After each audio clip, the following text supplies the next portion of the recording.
Dios te bendiga. Vamos a la lección número 2, ¿sí? Del libro Epístolas Pastorales, y vamos a ver en esta segunda parte, mejor dicho, en esta segunda lección. En esta sección vamos a compartir los pasajes del libro de Santiago, capítulo 2, versículo 1, al capítulo 3, versículo 12. Esta es la primer parte, ¿no?, que vamos a estar estudiando, escudriñando un poquito en este tiempo, en este día, ¿no? Así que hablábamos de la fe. Santiago presenta cómo se manifiesta la genuina fe o la auténtica fe, ¿no? Y habla de tres manifestaciones, digamos, ¿no? Que la fe verdadera se manifiesta en hechos, no solamente en palabras, ¿sí? Y que la fe verdadera o la fe genuina no hace acepción de personas.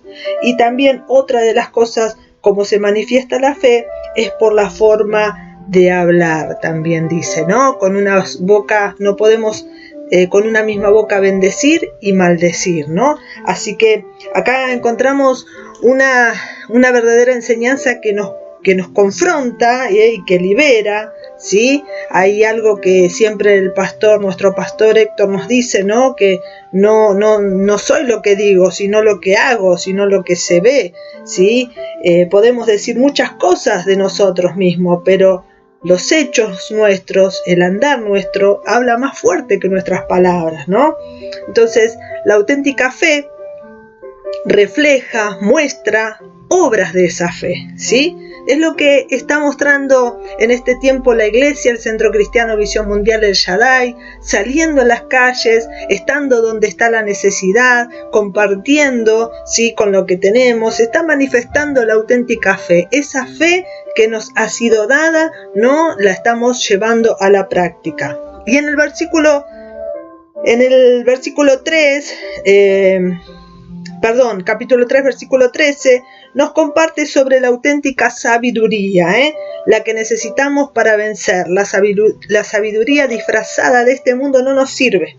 De este mundo, esa sabiduría, hay celos, hay contiendas, hay envidias, ¿no? Y esta sabiduría no nos sirve para poder vencer, para poder caminar en este camino que Dios nos trazó en este tiempo, ¿no? Así que, ¿cuál es la verdadera sabiduría? Dice en el Salmo 1, el principio de la sabiduría es el temor a Dios, ¿no? Así que así comienza esa sabiduría, temiendo en tono de respeto, de respetar, ¿sí? De tener en estima a Dios, porque Él nos está viendo, ¿sí? Así que el que quiere sabiduría, dice, pídasela a Dios. Así que vamos a compartir en este momento el tema 1. Ahí está, esta es la lección 2, y vamos a ver la auténtica fe y la auténtica sabiduría. Vamos al tema 1 del libro, en la página 17, amonestaciones contra la parcialidad. Ahí está. Bien, yo voy teniendo aquí, para no perderme, ¿sí? La palabra, ¿sí? La palabra de Dios, el libro, y con ella estamos trabajando, ¿sí? Tema 1, amonestaciones contra la imparcialidad, y ahí podemos, o mejor dicho, ya hemos leído capítulo 2, versículo 1 al 13. Así como debemos ser hacedores de la palabra, ¿sí? También debemos tener cuidado de no hacer acepción de personas. ¿Qué es esto? No hacer acepción de personas. No elegir, ¿sí? No elegir a las personas o darle un trato solo porque se visten de una determinada manera o porque actúan de una determinada manera. Nos enseña que los pobres en bienes materiales quizás ante el mundo son pobres ante los ojos del mundo, ¿no? Son pobres por no tener un bien material, por no tener riqueza, pero para los ojos de Dios es totalmente lo contrario, ¿no? Porque Dios elige a los ricos en la fe y herederos del reino, precisamente a los pobres, a los no pobres de decir no tienen nada, sino que pobres de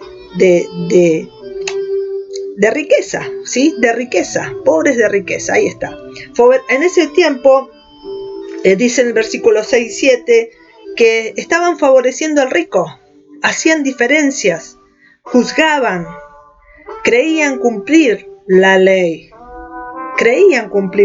¿no? Pero juzgaban ellos por lo externo, hacían diferencias por lo externo, eran parciales, creían que cumplían la ley, pero en realidad estaban faltándole a ella. Y Santiago les muestra el error.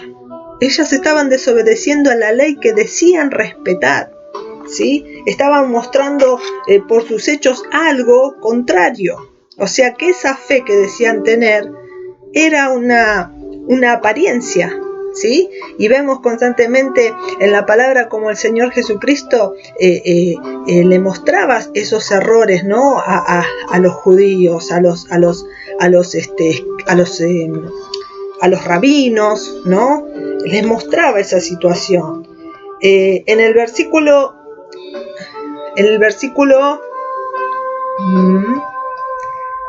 espérenme un segundito. Vamos a la segunda diapositiva.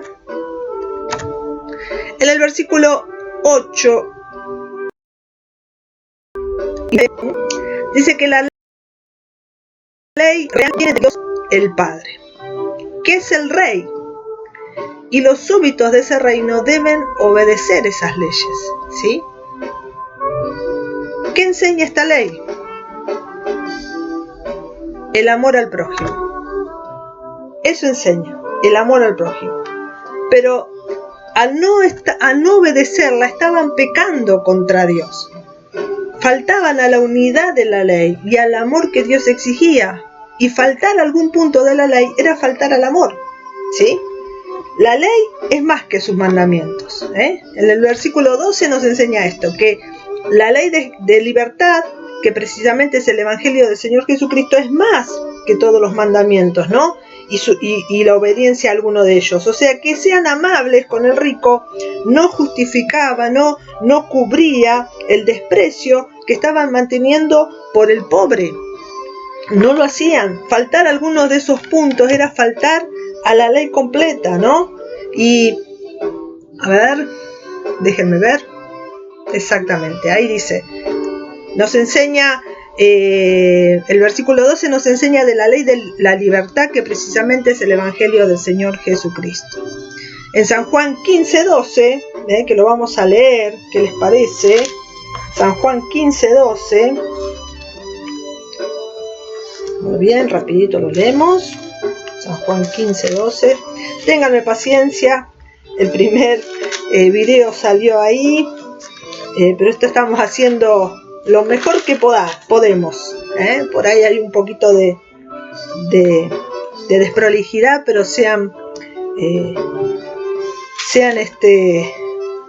ténganme paciencia, que es precisamente lo que habla el libro también. San Juan 15, dijimos, versículo 12. Vamos. Dice así la palabra: este es mi mandamiento, que os améis unos a otros como yo os he amado. Nadie tiene mayor amor que que uno ponga su vida por sus amigos. Que os améis unos a otros como yo os he amado. Esa es la palabra que el Señor nos dejó, ¿no? Esa es la palabra que Dios nos dejó a nosotros, la ley de Dios, la ley de la libertad, es el Evangelio de Jesucristo, y nos exige que nos amemos, no nos dice, y si querés, y si podés, no, tenemos que amarnos. Y cuánto nos cuesta a veces amar a aquella persona que es medio caroso, como dice a veces, ¿no? El pastor Damián, ¿no? Una persona caroso. Pero debemos hacerlo. ¿Cómo lo vamos a hacer? Con la llenura del Espíritu Santo, ¿sí? En el versículo 13, allí vamos, versículo 13, habla del juicio y la misericordia. El versículo 13 dice, porque juicio sin misericordia se hará con aquel que no haga misericordia, y la misericordia triunfa sobre el juicio. El pecado pide juicio, ¿no? O mejor dicho, el pecado, el pecado pide juicio, ahí lo tenemos, perdón. El amor exige misericordia, ¿no? El pecado pide el juicio. Si hay pecado, hay una consecuencia, hay una sentencia. ¿Cuál es? Muerte espiritual. Y el amor exige la misericordia exige el amor, ¿sí? Esta es la ley del Señor Jesucristo, ¿sí? Y yo encontré allí un ejemplo que quiero compartirlos con ustedes, a ver si sale. Ahí está. Así que ahora voy a bajar un poquito la música de este lado. Bueno, ahí va. Y vamos a escuchar la historia de un himno evangélico, que quizás nosotros no somos muy asiduos a esto, pero saben, cada himno fue escrito de una manera, en un tiempo, de una manera muy sincera, y en un tiempo difícil, y en un tiempo donde se cambió situaciones. O sea, en un encuentro con Dios, con Jesús, la mayoría de los himnos son palabras que salieron del corazón, de un corazón transformado, ¿sí? He escuchado varios de los himnos y me centré a conocer cómo se originaron o quién los escribió. Y me encontré con mucha información importante. Ya en otras clases de IET lo compartí, la historia del himno, ¿no?, del Sublime Gracia, y hay unos cuantos, pero ahora quiero compartir este con ustedes, ¿sí? Así que van a escuchar el relato, vamos a escuchar junto el relato de esto, que representa el juicio y la misericordia, ¿sí? Para que tengamos un ejemplo claro, un ejemplo conciso del juicio y la misericordia, ¿sí? Ahí vamos. ¿Deseas conocer la historia que está detrás de cada uno de los libros más encontrados en la iglesia cristiana hoy? Te invito para que me acompañes y juntos descubramos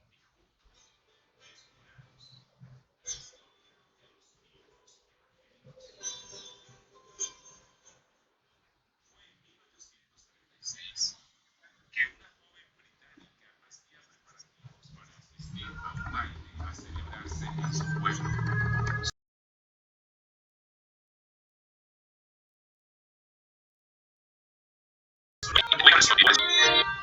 Salió muy entusiasmada para encomendar a su costurera hacerle el traje de gala para esa ocasión especial.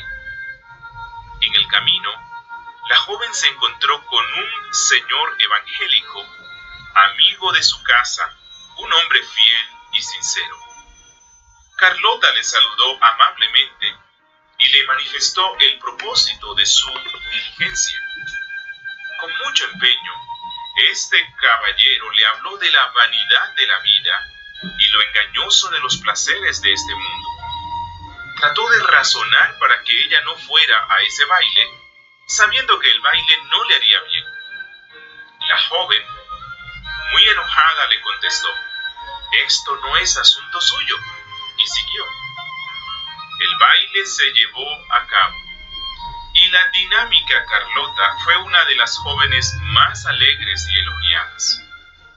Pero al acostarse, ella sintió mucha decepción. No estaba cansada, pero se encontraba vacía.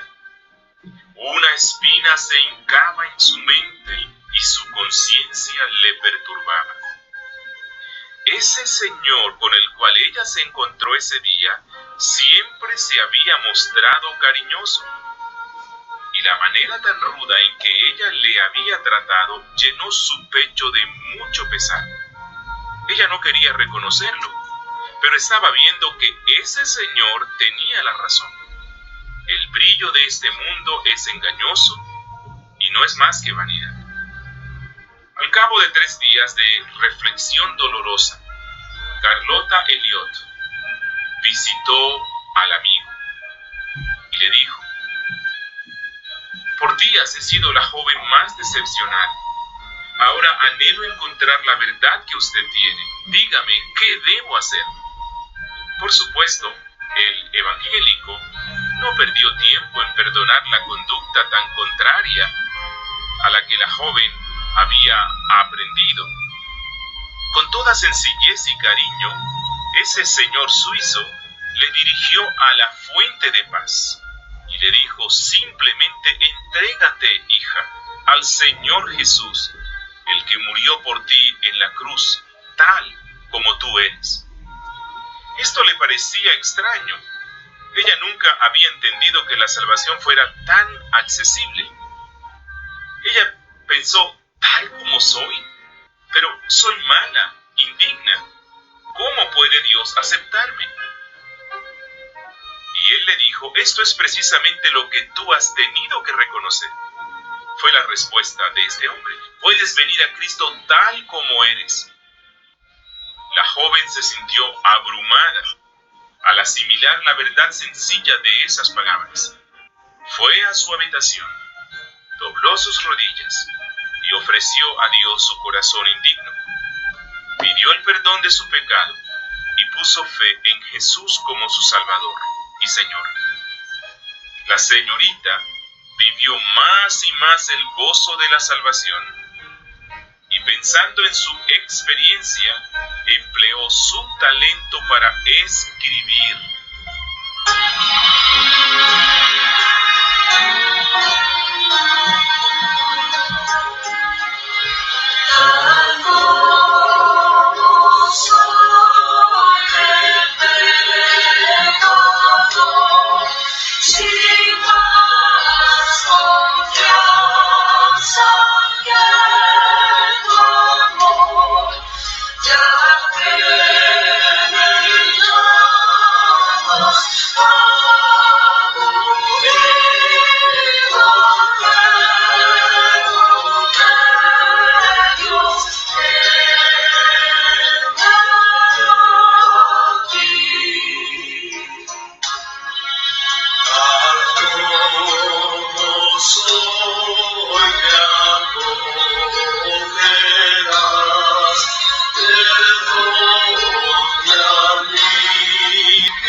Así es, tal como soy, ¿no?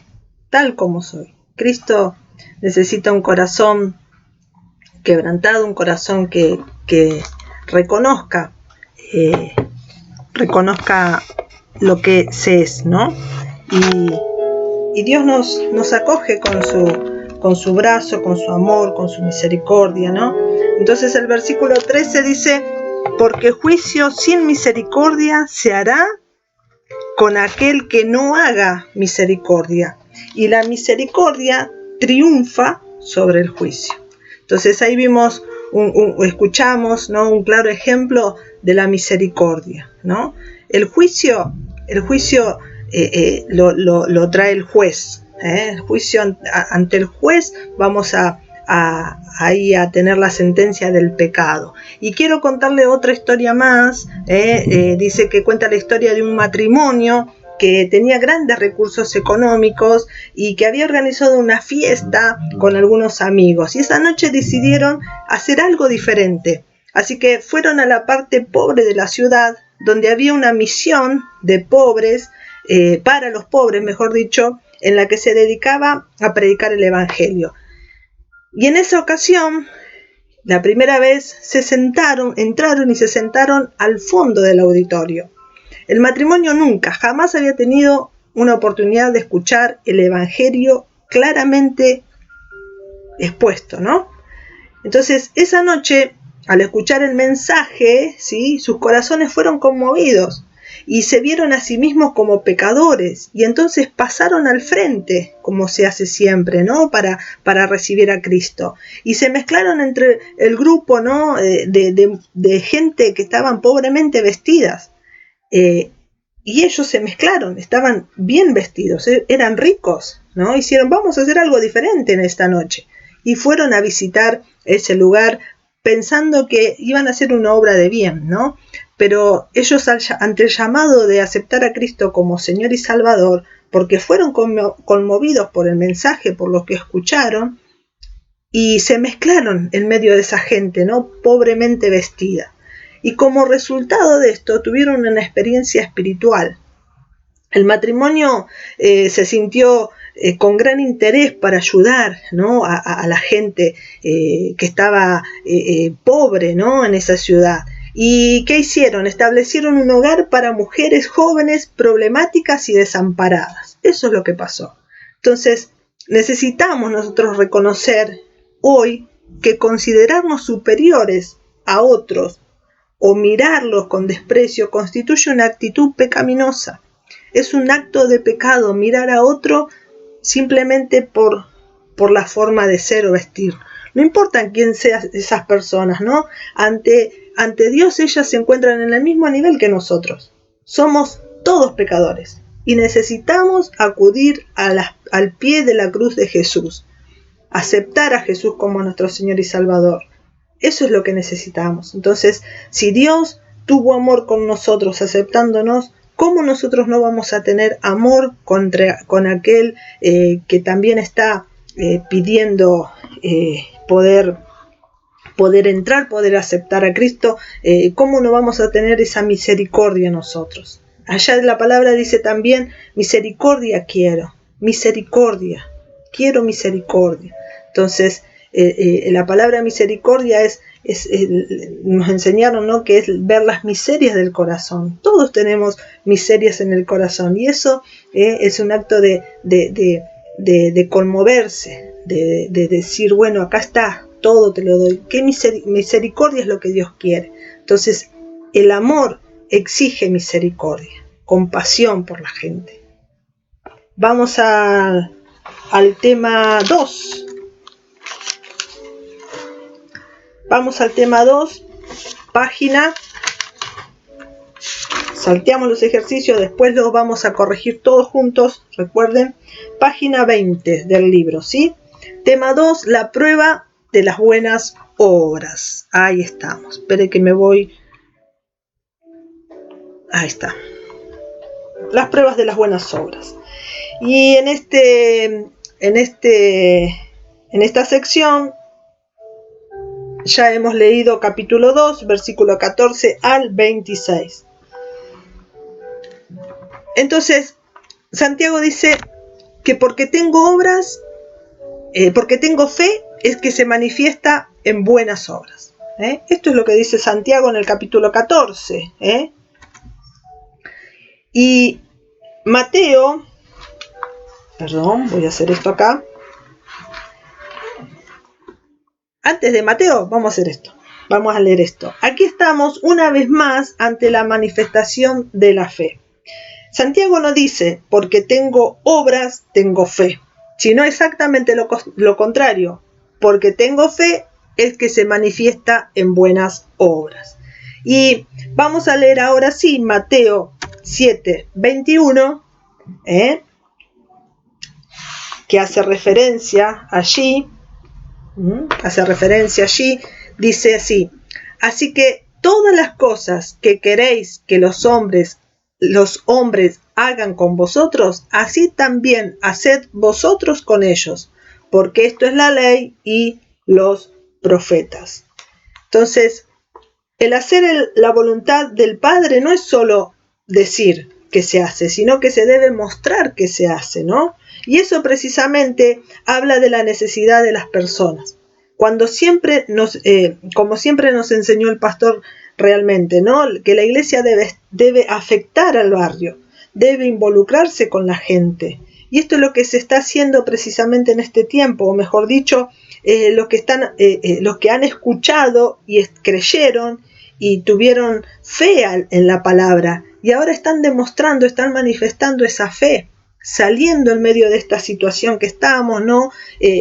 Estando con la gente, estando en la necesidad, preguntando, haciendo la obra que Jesús hizo en este tiempo, ¿no? El poder estar con aquel que está pasando alguna necesidad, alguna dolencia, el interesarme por ellos, el tener esa misericordia, el tener ese amor que Dios quiere, ¿no? Así que esto es lo que manifiesta Santiago en el versículo 14, Dice: la fe no son palabras, sino hechos, y la ausencia de estos muestran la falta de fe. Por eso en este tiempo nuestro pastor nos está enseñando, ¿no? De que el liderazgo tiene que ser un liderazgo que se sepa reinventar, un liderazgo maduro, ¿sí? Como nos enseñó en este tiempo también. Toda esta pandemia ha sido beneficiosa para muchos, y para otros, yo creo que para todos nos ha mostrado, ¿no?, lo que realmente está en nuestras vidas, ¿no? El sacar la apariencia y el que se manifestó lo que realmente es en este tiempo, ¿no? Así que ahora, esta fe, esa fe está mostrándose en este tiempo. Ahí está. Esa fe se está mostrando en este tiempo. Entonces, hay algo que decía el pastor, ¿no? Que teníamos que dejar de ser, o que habían muchos que eran relatores de la palabra, ¿no? Pero este es el tiempo de ver la fe manifestada en nuestras vidas. Si no lo estamos haciendo, Dios nos lo está recordando una vez más, ¿no? Y es importante saber qué hacer. Es importante saber que Dios ya nos habló y que ahora nos está mirando a ver qué es lo que estamos haciendo, ¿no? Y en el versículo 17 dice: los muertos no hacen nada, así es la fe sin obras, ¿no? Entonces, así es la fe sin obras. Los muertos no hacen absolutamente nada. Y me gustó esta frase, ¿no?, que lo leí un día donde estaba la oficina de nuestro pastor. Dice: la fe ve lo invisible, cree lo increíble y recibe lo imposible. Y esto lo vemos muy bien nosotros en la iglesia, en nuestra iglesia, ¿no? Vemos cómo esa fe se está haciendo, se está mostrando, cómo se está manifestando la fe a través de muchos hermanos, y lo podemos ver a través de nuestros pastores. Nuestros pastores reciben una palabra y esta palabra la ponen por obra y nos llevan a nosotros, nos enseñan a nosotros a que podamos también manifestar eso, ¿no? A que podamos seguirlo, a que podamos creer, a que podamos manifestar esa fe. Esa fe tiene que salir, esa fe ve lo invisible, cree lo increíble, lo que nadie cree, lo cree, y recibe lo que es imposible para todos. Amén. Así que bueno, no es por creer solamente, no me sirve, debo mostrar esa fe. Vamos a la otra placa. En el versículo 19 dice: tú crees que Dios es uno, bien haces, pero no sirve solo eso, ¿sí? No sirve solo eso, porque también los demonios creen. Y esa fe, eso es una fe, ellos creen, pero es una fe que está equivocada, no es, es inadecuada, esa fe no está equivocada, es inadecuada, perdón. Sepan disculpar los errores, por favor. No quiero hacer el video de nuevo. Bien. El versículo 19 dice, tú crees que Dios es uno, bien haces, ojo, los demonios también creen, y en el libro dice, esa fe no está equivocada, pero es inadecuada. Ahí está. En los versículos siguientes nos comparte 2 ejemplos de la fe. O sea, vamos con esto, no me sirve solamente creer que Dios, en Dios, ¿sí? Está bien, creemos, Dios es uno, es así, pero no me sirve solo eso, tengo que demostrar que creo en este Dios. ¿Sí? Los demonios creen y ellos demuestran esa fe haciendo lo que los demonios hacen, y esa fe no es inadecuada, sino que están creyendo en algo. Entonces nosotros también, Santiago le decía a los hermanos en ese tiempo y nos está diciendo a nosotros, ustedes dicen que tienen fe, bueno, tienen que hacer lo que esa fe se manifieste, tienen que dar muestras también de esa fe. Tenemos 2 ejemplos de fe allí en la palabra, en la palabra, sí. Tenemos 2 ejemplos de fe. Abraham le creyó a Dios, y no solo le creyó, no solo le habló, sino que él salió, fue llamado y salió a un lugar que no sabía dónde era, que no sabía cuánto tiempo iba a tardar. Él simplemente escuchó la voz de Dios, creyó a la voz de Dios y salió. ¿Y qué podemos decir cuando le pidió el Señor a sacrificar a su hijo? Fue probado en la fe, fue probado, ¿sí? Pero esa fe fue contada por justicia, dice, ¿no? Que le fue contada, esa fe le agradó a Dios. Le dijo, ya sé que ahora sos... Ya sé que me crees, ya sé que soy tu Dios, ¿no? Entonces, si vemos estos ejemplos, de fe, fueron probados al máximo nivel, muchos de los ejemplos que tenemos en la palabra. Y hay otro ejemplo de Rahab, la ramera, ¿sí?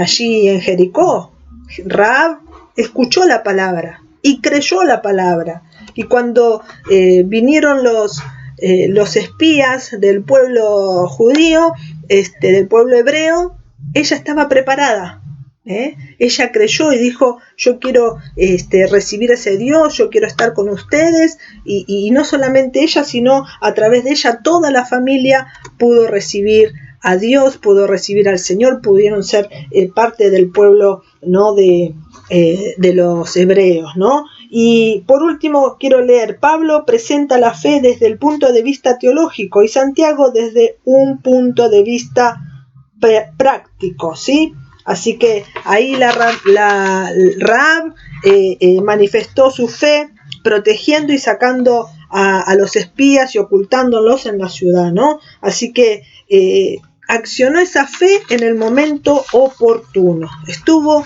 preparada. Así es. Muy bien, vamos al tema 3, página 23.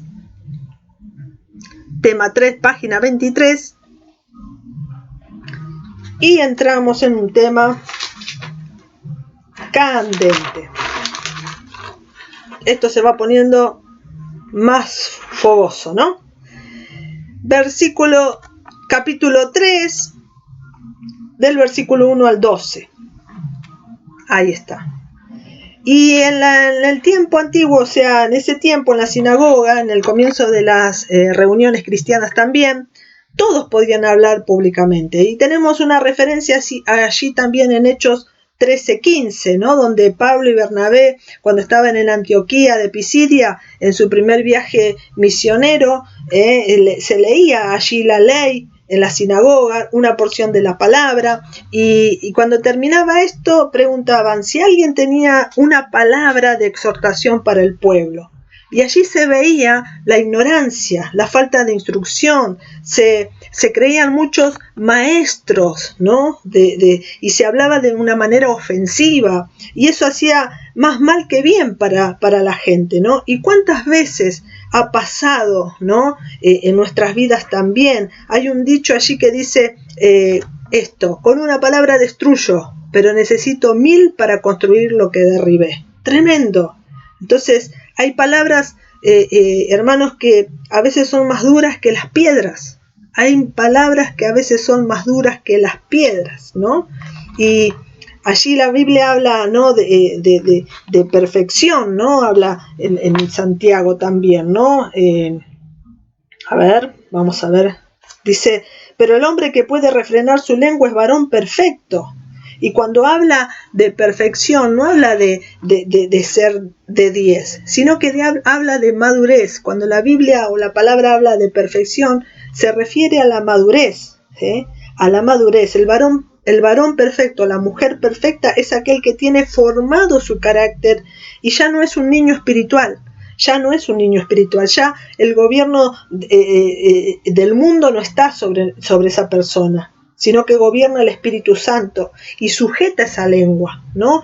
Y hace dos ejemplos, hay dos ejemplos del freno del caballo y del timón del barco, ¿no? Que deben ser, estos, el caballo y el barco, deben ser guiados por dos elementos mucho más pequeños que su envergadura, ¿no?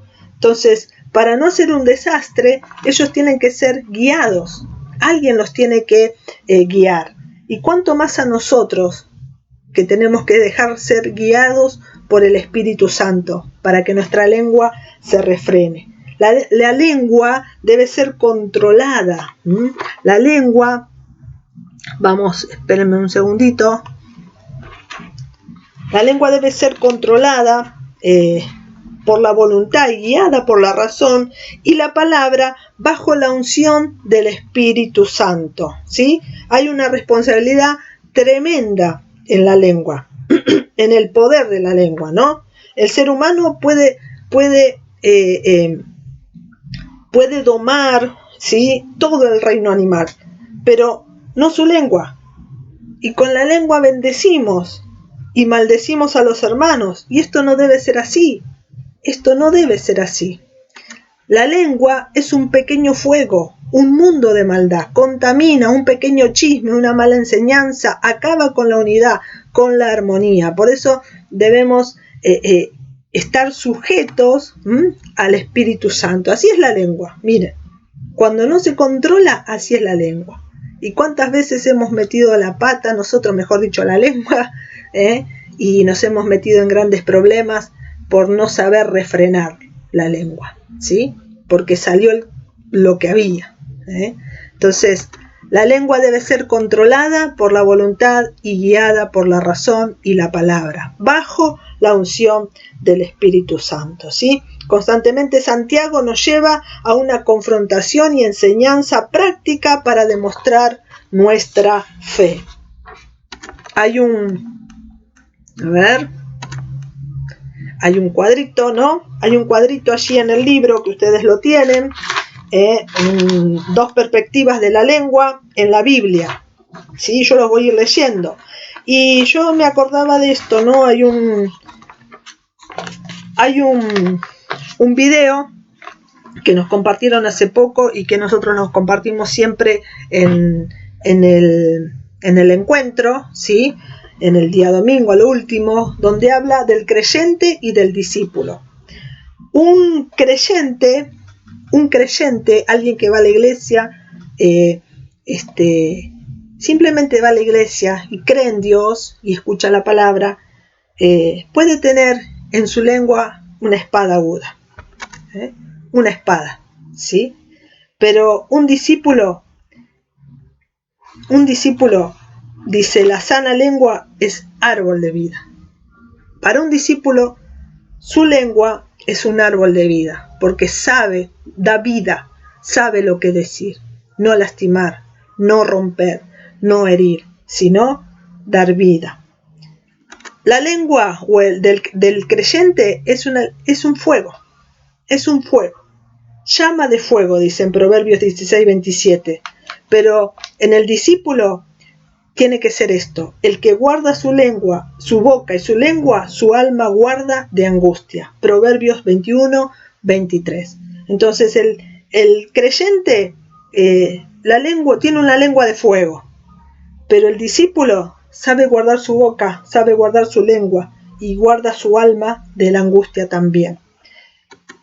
El creyente, su lengua puede ser muy venenosa, es un veneno mortal, pero para el discípulo, dice Proverbios 31:26, que la ley de clemencia está en su lengua, ¿sí? Entonces, necesitamos ser llenos del Espíritu Santo para que todo nuestro ser, y más que nada nuestra lengua, sea domada, sea controlada por Él, que podamos ser maduros en la fe, maduros en lo espiritual, para que no rompamos, no dividamos, sino que unamos, que es lo que Dios quiere para nuestras vidas, llevar a la unidad perfecta. Todas estas cosas nos ayudan, todas estas cosas las debemos poner en práctica con la ayuda del Espíritu Santo. No podemos ser indiferentes a esto, ¿sí? Ahí está. Discípulo, la sana lengua es árbol de vida, Proverbios 15:4. El que guarda su boca y su lengua, su alma guarda de angustia, Proverbios 21:27. Y la ley de clemencia está en su lengua, Proverbios 31:26. Muy bien. Así cerramos el tema número 3. Muy bien, vamos al tema 4, la sabiduría de lo alto. Hay mucho para hablar, hay mucho para compartir, ¿sí?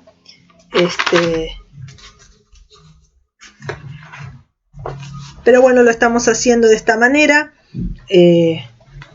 porque, bueno, por toda la circunstancia que estamos viviendo en este tiempo, ¿no? Así que bueno, tema 4, sabiduría de lo alto. Esto comprende,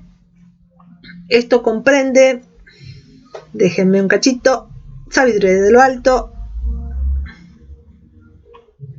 Ahí va. Esto comprende el capítulo 3, versículo 13 al 18. Y hay unas preguntas que dice allí. ¿Quién es sabio? ¿Quién es sabio?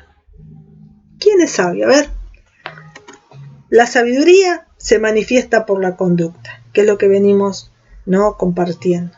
Un sabio, por allí me dijeron esto, ¿no? En un tiempo aprendí esto, que el inteligente es aquel que aprende de sus errores y que el sabio aprende de los errores propios y de los demás. Por eso la palabra que tenemos, la palabra de Dios, es sabiduría, porque hay muchos ejemplos allí que nos van a servir a nosotros. Hay buenos ejemplos y hay malos ejemplos. Buenos ejemplos que debemos también imitar, y malos ejemplos que tenemos que tener precaución, cuidado de no caer en esos malos ejemplos propiamente dichos, ¿no? Así que por eso la palabra de Dios es sabiduría, y esa sabiduría es de lo alto, es la sabiduría que yo necesito, ¿sí? La sabiduría de este mundo tiene celos, tiene contienda y tiene disensiones, ¿sí? La sabiduría de este mundo no nos sirven. Hay creyentes que piensan tener la sabiduría de lo alto, sin embargo, con sus frutos no muestran tal cosa, parecen ser muy inteligentes, saben mucho de las escrituras, pero muestran exactamente lo contrario a lo que aprendieron. Tienen años de iglesia, años de escuchar la palabra, pero la conducta es muy diferente, es muy, muy diferente a lo que se ha escuchado, lo que se ha escuchado y adquirido, ¿no? Sacan ventaja, quieren mostrarse y solo se evidencia frutos mundanos. Se habla en el versículo 14 de celos amargos, de contención, de mentira. Entonces la palabra viene a sacarnos de nuestros errores, a darnos luz, a llevarnos a la verdad, a la verdadera libertad. La palabra viene para que la podamos nosotros creer y ponerla por obra, ¿sí? Es una realidad, ahí vamos al otro, a la otra imagen, lo que Dios dice por medio de su palabra, de la sabiduría, que no es de lo alto. ¿Cuál es la sabiduría de aquí? Es terrenal, no viene de Dios, que es animal, no son acciones conforme al estado natural, no regenerado, que es diabólica, es aplicar el conocimiento de Satanás y los demonios. Esta es la sabiduría de este mundo. Esta es la sabiduría que no nos sirve a nosotros, ¿sí? No nos sirve absolutamente para nada, Vamos a la otra placa y es esto lo que vamos a leer. Santiago 3:17 dice: pero la sabiduría que es de lo alto es primeramente pura, después pacífica, amable, benigna, llena de misericordia y de buenos frutos, sin incertidumbre ni hipocresía. La sabiduría de lo alto es pura. ¿Por qué es pura? Es santa, es limpia e incompatible con el mal. No hay lugar al mal, no hay lugar a la impureza. Es pacífica, no promueve el conflicto, es paciente, amistosa, íntegra. Es amable, es la manera reflexiva de proceder que da una sensación de agrado servicial. Es benigna, es la inclinación de lo absoluto a lo bueno. Es llena de misericordia, indica su condición plena, consideración, disposición para suplir la necesidad de otros. Es llena de buenos frutos, tiene obras y todas son buenas. Es sin incertidumbre, es segura y es confiable. Y por último es sin hipocresía, es lo genuino, no esconde nada, solo tiene una sola imagen. Así que, amados, la vida cristiana consta de muchos retos, de muchas cosas por hacer, ¿sí? De ser diferentes al mundo. La pregunta es, en esta noche, ¿estamos dispuestos a hacer todo esto?